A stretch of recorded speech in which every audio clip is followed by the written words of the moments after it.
Hello friends, എല്ലാവർക്കും good morning. അപ്പോൾ ഇന്നത്തെ ഒരു സൂപ്പർ ഹിറ്റ് വിശേഷത്തിലേക്ക് എല്ലാവർക്കും സ്വാഗതം. അങ്ങനെ നമ്മുടെ പിങ്കിയുടെ അച്ഛന് വേണ്ടി എല്ലാ കാര്യങ്ങളും ചെയ്തു കൊടുക്കുകയാണ് അർജുൻ. അപ്പോൾ അർജുൻ്റെ ആ സഹായം കാര്യങ്ങളൊക്കെ കണ്ടു കഴിഞ്ഞപ്പോഴേക്കും പിങ്കിയുടെ അച്ഛന് ഭയങ്കര സങ്കടം. ദേ അച്ഛാ, ഇനി അച്ഛൻ്റെ കാര്യങ്ങളെല്ലാം ഞാൻ നോക്കിക്കോളാം. ദേ ഇനിയിപ്പോൾ ഈ സമയത്തൊരു മരുന്ന് കഴിക്കാനുണ്ട്, ആ മരുന്ന് അങ്ങോട്ട് കഴിക്കച്ചാ എന്ന് പറഞ്ഞുകൊണ്ട് അച്ഛന് മരുന്നൊക്കെ എടുത്ത് കൊടുക്കുകയാണ്. പിങ്കിക്ക് ഈ ഒരു കാര്യമൊക്കെ കണ്ടു കഴിഞ്ഞപ്പോഴേക്കും പിങ്കിക്കും ഭയങ്കര സങ്കടം. കാരണം അത്രയേറെ അർജുനെ ഒരുപാട് തെറ്റിദ്ധരിച്ചു നമ്മുടെ പിങ്കി. പക്ഷെ ഇപ്പോഴാണ് അർജുൻ്റെ യഥാർത്ഥ മനസ്സ് പിങ്കി തിരിച്ചറിഞ്ഞത്. അപ്പോൾ അങ്ങനെ ഒരു കാര്യം അറിഞ്ഞു കഴിഞ്ഞപ്പോഴേക്കും പിങ്കിക്ക് അത് സഹിക്കാനായിട്ട് പറ്റില്ല. ഇതേ സമയം തന്നെ ഗൗതവും അതേപോലെ തന്നെ നന്ദയും കൂടി സംസാരിക്കുകയാണ്. കണ്ടില്ലേ, അർജുനോട് എന്തോരം ദ്രോഹം പിങ്കി ചെയ്തിട്ടുണ്ട്. എന്നിട്ട് ഇപ്പം കണ്ടില്ലേ, പിങ്കിക്ക് ഒരു അവസ്ഥ വന്നു കഴിഞ്ഞപ്പോഴേക്കും അവളെ സഹായിക്കാൻ അർജുൻ മാത്രമല്ലേ ഉള്ളൂ. എല്ലാം മറന്ന് അവനെല്ലാ കാര്യങ്ങളും മറന്ന് പിങ്കിക്ക് വേണ്ടി മാത്രം നിൽക്കുകയല്ല എന്ന് ഗൗതം പറയുകയാണ്. അതങ്ങനെയാണ്. പിങ്കിയുടെ മനസ്സിൽ സ്നേഹമുണ്ട്, അതേപോലെ തന്നെ അർജുൻ്റെ മനസ്സിൽ സ്നേഹമുണ്ടെന്ന് നന്ദ പറയുകയാണ്. അപ്പോൾ ഇത് കേട്ട് കഴിഞ്ഞപ്പോഴേക്കും ഗൗതമാണെങ്കിലേ എനിക്കങ്ങനെ തോന്നുന്നില്ല. കാരണം അർജുൻ്റെ മനസ്സിൽ സ്നേഹമുണ്ട്, പക്ഷേ പിങ്കിയുടെ മനസ്സിൽ ഒരു തരിമ്പ് പോലും സ്നേഹമില്ല. അത് ഞാൻ മനസ്സിലാക്കിയ കാര്യം തന്നെയാണ്. അർജുൻ എത്രയൊക്കെയോ അടുക്കാനായിട്ട് ശ്രമിച്ചിട്ടുണ്ട്, പക്ഷേ പിങ്കി അവനെ ആട്ടി പായിച്ചിട്ടല്ലേ ഉള്ളൂ. നീ ഒന്ന് ചിന്തിച്ച് നോക്കിയ നന്ദ എന്നൊക്കെ പറഞ്ഞു കഴിഞ്ഞപ്പോഴേക്കും അതൊക്കെ വെറും തോന്നലാണ് ഗൗതം സാർ. കാരണം നമ്മൾ തമ്മിൽ പിരിഞ്ഞിരുന്നിട്ടില്ലേ, പക്ഷേ നമ്മൾ എത്ര വീർപ്പ് മുട്ടിയാണ് കഴിഞ്ഞിട്ടുള്ളത്. ഓരോരുത്തരെ പിരിഞ്ഞിരിക്കാനായിട്ട് സാധിക്കില്ല. അത് ആ കാര്യം കൂടി ഒന്ന് മനസ്സിലാക്കണം. പക്ഷേ നന്ദ, നമ്മുടെ രണ്ടുപേരുടെ മനസ്സിനുള്ളിൽ സ്നേഹം ഉണ്ടായിരുന്നു. അതുകൊണ്ടാണ് നമ്മൾ രണ്ടുപേരും വഴക്കിട്ട് നിന്ന് കഴിഞ്ഞപ്പോഴേക്കും നമുക്കത് വല്ലാതൊരു ഫീലിംഗ് അനുഭവപ്പെട്ടത്. പക്ഷേ പിങ്കിയുടെ കാര്യത്തിൽ അങ്ങനെയല്ലല്ലോ. പിങ്കിയെ നമുക്ക് വിശ്വസിക്കാനായിട്ട് പറ്റില്ല. കാരണം ഏത് നിമിഷവും അവളുടെ മനസ്സ് മാറിയേക്കാം. പിങ്കിക്ക് വലിയ സ്നേഹമൊന്നും അർജുനോടില്ല. ഏത് സമയവും അർജുനോട് അത് തുറന്നു കാണിക്കും അവൾ. അത് ഉറപ്പുള്ള കാര്യം തന്നെയാണെന്ന് പറയണം. ഇത് നമുക്ക് എവിടം വരെയും പോകുന്നൊന്നും അറിയണമല്ലോ. പക്ഷേ എൻ്റെ മനസ്സിൽ അങ്ങനെയല്ല ഗൗതം സാർ. കാരണം പിങ്കിയുടെ മനസ്സിൽ അത് സ്നേഹമുണ്ട്. കാരണം നയന വന്നതിന് ശേഷമാണ് എനിക്ക് ആ കാര്യങ്ങളെല്ലാം പൂർണ്ണത കിട്ടിയത്. ഇതേ സമയം തന്നെ പിങ്കിയുടെ വീട് കാണിക്കുകയാണ്. അപ്പോൾ പിങ്കിയുടെ ഡാഡിക്ക് വേണ്ടി ഈ കാര്യങ്ങളെല്ലാം ചെയ്ത് കൊടുത്തു കഴിഞ്ഞപ്പോഴേക്കും പിങ്കിയുടെ ഡാഡി പറയണം, എന്തിനാ അർജുൻ, നീ എന്തിനാ എനിക്ക് വേണ്ടി ഈ കാര്യങ്ങളെല്ലാം ചെയ്തത്? നിന്നെ എന്തോരം ഞാൻ ദ്രോഹിച്ചിട്ടുണ്ട്. നിന്നെ ഞാൻ മനസ്സിലാക്കിയില്ലായിരുന്നു. നിന്നെ ഞാൻ വിശ്വസിച്ചില്ല. എൻ്റെ മോളെ ദ്രോഹിക്കുന്ന ഒരാളായിട്ടാണ് നിന്നെ ഞാൻ എപ്പോഴും കണക്ക് കൂട്ടിയത്. പക്ഷേ നിന്നെ ഞാൻ ഈ കൈകൾ വെച്ച് തല്ലിയിട്ടുണ്ട്. എന്നിട്ട് എനിക്കൊരു ആപത്ത് വന്നു കഴിഞ്ഞപ്പോഴേക്കും നീ എനിക്ക് വേണ്ടി ഒരുപാട് കഷ്ടപ്പെടുകയാണല്ലോ അർജുൻ. ഇതൊക്കെ കേട്ടുകഴിഞ്ഞപ്പോഴേക്കും ഇതെന്താ വെച്ചാൽ ഇങ്ങനെ പറയുന്നത്? എൻ്റെ സ്വന്തം അച്ഛനാണെങ്കിൽ എന്നെ തല്ലൂല്ലേ, എന്നെ വഴക്ക് പറയില്ലേ, എന്തെല്ലാം കാര്യങ്ങളെല്ലാം പറയും എന്ന് വിചാരിച്ച് ഞാൻ എൻ്റെ അച്ഛനെ വെറുക്കോ? ഇല്ലല്ലോ. എൻ്റെ അച്ഛനെ ഞാൻ ചേർത്ത് പിടിക്കുകയല്ലേ ചെയ്യുള്ളൂ. എൻ്റെ അച്ഛനൊരു ആപത്ത് വന്നു കഴിഞ്ഞാൽ ഞാൻ എൻ്റെ അച്ഛനെ ഉപേക്ഷിക്കോ? ഇല്ലല്ലോ. അതേപോലെ തന്നെയാണ് പിങ്കിയുടെ അച്ഛൻ എൻ്റെ സ്വന്തം അച്ഛനെ പോലെയാണ് ഞാൻ കരുതിയിട്ടുള്ളത്. ചെറുപ്പം മുതലേ ഞാൻ അച്ഛനില്ലാതെയാണ് വളർന്നത്. ആ ഒരു സങ്കടമൊക്കെ എൻ്റെ മനസ്സിൽ എപ്പോഴും ഉണ്ട്. പക്ഷേ അച്ഛൻ എൻ്റെ ജീവിതത്തിലേക്ക് കടന്നു വന്നു കഴിഞ്ഞപ്പോഴേക്കുവേ എനിക്ക് എത്രമാത്രം സന്തോഷമായി എന്നറിയാവോ? ആ നിമിഷം മുതൽ ഈ നിമിഷം വരെ എൻ്റെ സ്വന്തം അച്ഛനായിട്ടാണ് ഞാൻ പിങ്കിയുടെ അച്ഛനെ കണ്ടിട്ടുള്ളത് എന്നൊക്കെ അർജുൻ ഇങ്ങനെ പറയുകയാണ്. അപ്പോൾ ഇതെല്ലാം കേട്ടുകൊണ്ട് നിൽക്കുകയായിരുന്നു അവിടെ പിങ്കിക്ക് അത് കേട്ട് കഴിഞ്ഞപ്പോഴേക്കും ആകെ സങ്കടം തോന്നുകയാണ്. അപ്പോൾ പിങ്കിയുടെ പപ്പയ്ക്കും വളരെയേറെ സന്തോഷം തോന്നുകയാണ്. കാരണം സ്വന്തം അച്ഛനെ പോലെയാണല്ലോ തന്നെ കരുതിയിരിക്കുന്നത് എന്നൊക്കെ ആലോചിച്ച് കഴിഞ്ഞപ്പോഴേക്കും ഇതേ സമയം തന്നെ ഇന്ത്യവരം കാണിക്കുകയാണ്. അപ്പോൾ ഇന്ത്യവരത്തിലേക്ക് നമ്മുടെ നയന വന്ന് സുമംഗലയോട് ചോദിക്കുകയാണ്, അല്ല അപ്പച്ചി, അർജുൻ ഇതെവിടെ പോയി? അർജുനെ കണ്ടില്ലല്ലോ, അർജുൻ എവിടെ പോയതാണ്? അപ്പോൾ സുമംഗലയ്ക്ക് ഒരു പേടി പറയാനായിട്ട്. അത് പിന്നെ മോളെ, അർജുൻ ഇവിടെ ഇല്ല. ഇന്നലെ രാത്രി അർജുൻ വന്നില്ലേ? ഇന്നലെ രാത്രി അർജുൻ വന്നില്ലേ? അതെന്താ അർജുൻ വരാതിരുന്നത്? അത് പിന്നെ മോളെ, ഫ്രണ്ട്സിൻ്റെ വീട്ടിൽ പോയായിരിക്കും അല്ലേ? എന്നാലും അവനൊന്നും പറഞ്ഞിട്ട് പോകാൻ പാടില്ല. ഫ്രണ്ട്സിൻ്റെ വീട്ടിൽ പോയാണെങ്കിലും മനുഷ്യൻ ഇങ്ങനെ ആദ്യം പിടിക്കേണ്ട കാര്യമൊന്നും ഉണ്ടോ? അല്ല, ഫ്രണ്ട്സിൻ്റെ വീട്ടിൽ പോയതല്ല, പിന്നെ എവിടെ പോയതാ? അത് പിന്നെ മോളെ പിങ്കിയുടെ വീട്ടിലോ? ഇത് കേട്ട് കഴിഞ്ഞപ്പോഴേക്ക് നയനയ്ക്ക് ആകെ കലി വരികയാണ്. എന്തിനാ അവനിപ്പോൾ പിങ്കിയുടെ വീട്ടിലേക്ക് പോകുന്നത്? എന്താ ആവശ്യമുണ്ട് പിങ്കിയുടെ വീട്ടിലേക്ക് പോകാനായിട്ട്? അപ്പോൾ സുമംഗല പറയണം, അല്ല, നമ്മുടെ വീട്ടിലേക്ക് സ്വർണ്ണങ്ങളെല്ലാം കൊണ്ടുവന്ന് തന്നിട്ട് അയാൾ തിരിച്ചു പോയില്ലായിരുന്നോ? ആ സമയത്ത് അയാൾക്കൊരു ആക്സിഡൻറ്റ് പറ്റി.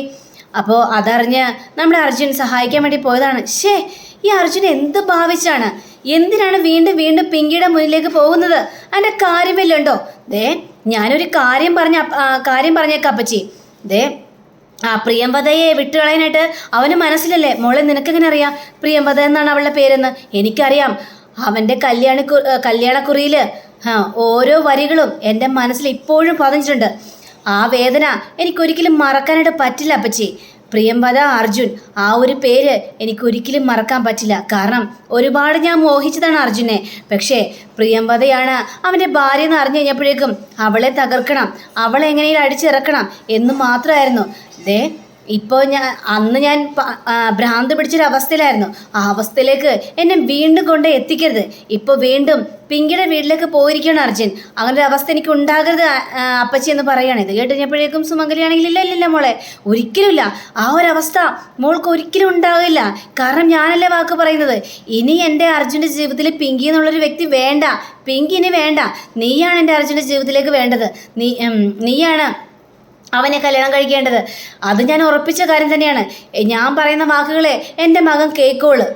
അത് ഞാൻ മനസ്സിൽ ഉറപ്പിച്ച കാര്യം തന്നെയാണെന്നൊക്കെ നമ്മുടെ സുമംഗല പറയുകയാണ്. അത് കഴിഞ്ഞപ്പോഴേക്കും അപ്പച്ചിയുടെ വാക്കുകൾ എനിക്ക് വിശ്വസിക്കാവോ എന്ന് ചോദിച്ചു കഴിഞ്ഞപ്പോഴേക്കും തീർച്ചയായിട്ടും വിശ്വസിക്കാം മോളെ, നീ എന്നിൽ വിശ്വസിക്കുക എന്നൊക്കെ ഇങ്ങനെ പറഞ്ഞുകൊണ്ട് ഇവരവിടുന്ന് പോവുകയാണ്. അപ്പോൾ നയനയ്ക്കാണെങ്കിൽ കലി വന്നൊരവസ്ഥയിൽ നിൽക്കുകയാണ്. ദൈവം ഇനിയും പിങ്കിയും അർജുനും തമ്മിൽ വീണ്ടും ഒന്നിക്കോ എന്നുള്ളൊരു പേടി നയനയുടെ മനസ്സിലുണ്ട്. അങ്ങനെ പിന്നീട് അർജുനെ കാണിക്കുകയാണ്. അർജുനാണെങ്കിൽ ഡാഡിയെ കുളിപ്പിച്ച് നല്ല സുന്ദരക്കുട്ടപ്പനായിട്ടൊക്കെ ഇങ്ങനെ കിടത്തിക്കണം. അപ്പോൾ ഷർട്ടൊക്കെ ഇട്ട് കൊടുക്കുകയാണ്. ഇനി ഷർട്ടും കൂടി ഇട്ട് കഴിയാൻ നേരത്ത് സുന്ദര കുട്ടപ്പനാവും എന്നും പറഞ്ഞുകൊണ്ട് ഇനി കുറച്ച് നാളും കൂടി ഉള്ളൂ കേട്ടോ, ഇനി കുറച്ച് ദിവസം കൂടി ഇത്രയും ബുദ്ധിമുട്ടുകളൊക്കെ സഹിച്ചാൽ മതി. അത് കഴിയുമ്പോഴത്തേക്കും ഡാഡി പഴയതുപോലെയാകും. എന്താ അർജുൻ ഈ പറയുന്നത്? എനിക്കാണോ ബുദ്ധിമുട്ട്? ഞാനിവിടെ ചുമ്മാ ഇരിക്കല്ലേ, നിനക്കല്ലേ ബുദ്ധിമുട്ട് അർജുൻ? ഇത് കേട്ടുകഴിഞ്ഞപ്പോഴേക്കും എനിക്ക് ബുദ്ധിമുട്ടോ? എനിക്ക് എന്തിനാണ് ഡാഡി ബുദ്ധിമുട്ട്? എൻ്റെ ഡാഡിക്ക് വേണ്ടി ഈ കാര്യങ്ങളെല്ലാം ചെയ്യുന്നത് കൊണ്ട് എനിക്ക് യാതൊരു ബുദ്ധിമുട്ടുമില്ല. പിന്നെ ചെറുപ്പത്തിലെ എൻ്റെ അച്ഛൻ മരിച്ചു പോയതാണെന്ന് ഞാൻ പറഞ്ഞില്ലേ, എനിക്ക് എൻ്റെ അച്ഛന് വേണ്ടി ഒന്നും ചെയ്യാനായിട്ട് പറ്റിയിട്ടില്ല. പല പ്രാവശ്യം ഞാൻ ആലോചിച്ചിട്ടുണ്ട് എൻ്റെ അച്ഛനെ എനിക്കൊന്ന് കാണാൻ പറ്റിയിരുന്നെങ്കിലോ എന്ന്. പക്ഷേ എന്ത് ചെയ്യാനാ, മരിച്ചു പോയ വ്യക്തിയെ കാണാനായിട്ട് പറ്റുമോ? അല്ല ഡാഡി.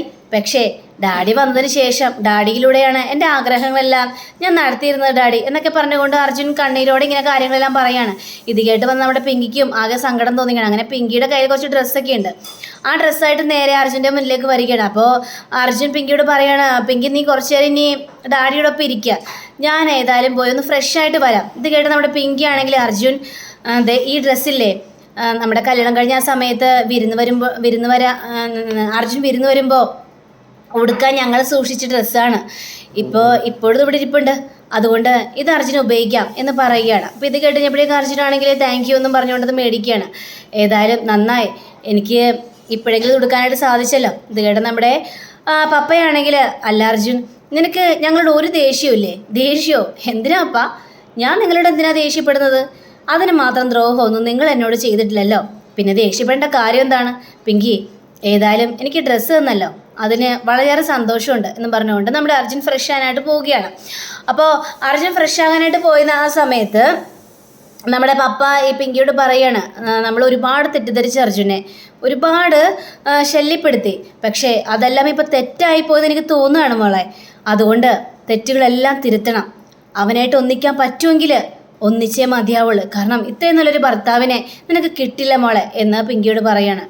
അങ്ങനെ പിങ്കി ഇതെല്ലാം കേട്ട് ഞാൻ പിങ്കിക്ക് വളരെയേറെ ആശ്വാസം തോന്നുകയാണ്. പിന്നീട് കാണിക്കുന്നത് ഇന്ദീവരമാണ്.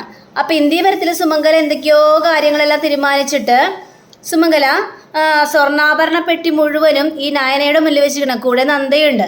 അപ്പം നന്ദയോട് കാര്യങ്ങളെല്ലാം പറയാണ്, നന്ദ ഇത് കുറേ സ്വർണ്ണമാണ്, ഞാൻ കല്യാണം കഴിച്ച് വന്നു കഴിഞ്ഞപ്പോഴേക്കും എൻ്റെ അമ്മ എനിക്ക് തന്ന സ്വർണ്ണങ്ങളാണ്, 100-200 പവനുണ്ട്, ഇത് ലോക്കറിലായിരുന്നു.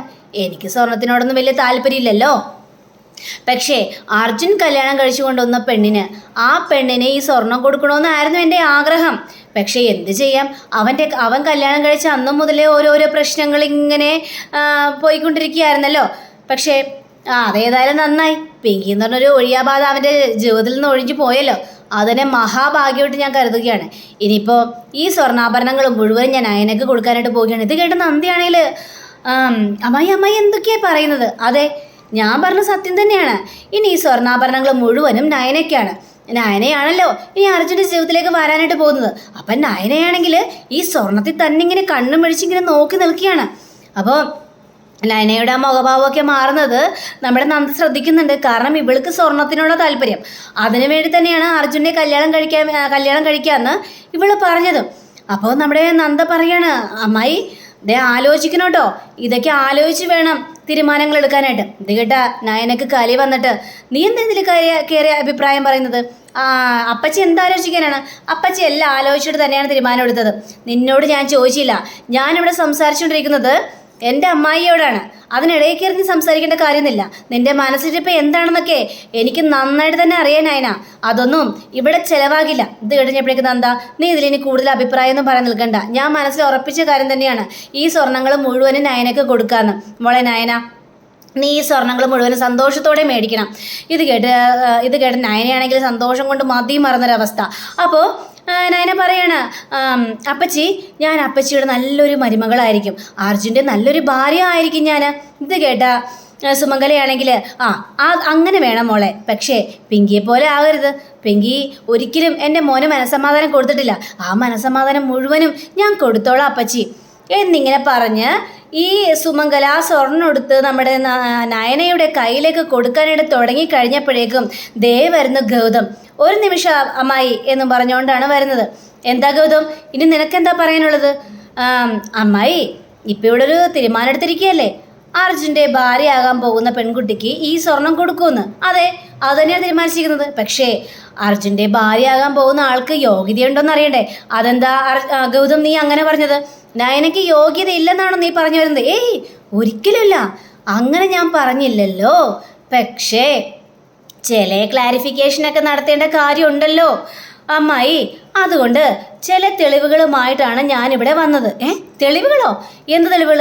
അല്ല, അന്ന് നമ്മൾ കണ്ടില്ലായിരുന്നോ നമ്മുടെ വീടിൻ്റെ ഉള്ളിൽ ഒരു കള്ളൻ കയറിയതും എന്നിട്ട് ആ കള്ളനെ പെട്ടെന്ന് ഓടി രക്ഷപ്പെട്ടതും ഒക്കെ നമ്മൾ കണ്ടായിരുന്നില്ലേ? കണ്ടായിരുന്നു. അത് വല്ല സ്വർണ്ണങ്ങളെല്ലാം മോഷ്ടിക്കാൻ വേണ്ടി വന്ന കള്ളനായിരിക്കും. ആയിരിക്കും. പക്ഷേ ആ കള്ളൻ്റെ ചില തെളിവുകളെല്ലാം എൻ്റെ കയ്യിൽ കിട്ടിയിട്ടുണ്ട്. ഇത് കേട്ട് കഴിഞ്ഞപ്പോഴേക്കും നയനാകെ ചങ്ക് പടഞ്ഞൊരു അവസ്ഥ നിൽക്കുകയാണ്. നയനയാണല്ലോ ആ സമയത്ത് മതിൽ ചാടി അവിടെ കടന്ന് കയറി കൂടിയത്. അപ്പോൾ എന്ത് തെളിവുകൾ? അതാരാണെന്ന് അമ്മായിക്ക് മനസ്സിലാക്കി തരണ്ടേ? ദേ ഇത് കണ്ടോ, ചില CCTV ഫുട്ടേജുകളാണ് എനിക്ക് കിട്ടിയിരിക്കുന്നത്.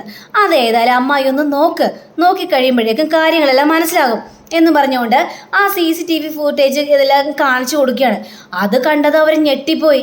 കാരണം ഏതോ ഒരു ഗുണ്ടയുടെ ഒപ്പം നയന ഇരുന്ന് ഭയങ്കര സൊല്ലല്. അപ്പോൾ ഈ സുമംഗലയാണെങ്കിൽ ആകെ ഞെട്ടി നിൽക്കുകയാണ്. നന്ദയ്ക്ക് ഭയങ്കര സന്തോഷം തോന്നിക്കുകയാണ്. നയനയാണെങ്കിൽ ഇടിവെട്ടിയൊരവസ്ഥയിൽ നിൽക്കുകയാണ്. അപ്പോൾ ഗൗതം ചോദിക്കുകയാണ്, എന്താമായി, ഇത് നയന തന്നെയല്ലേ?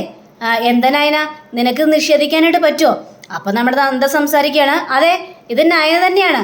അത് ആർക്ക് കണ്ടാലും മനസ്സിലാവുമല്ലോ. അല്ല, ഈ പാതിരാത്രി, അതായത് ഇപ്പം ഇതിൽ സമയം കാണിച്ചിരിക്കുന്നത് 12 മണിയാണ്.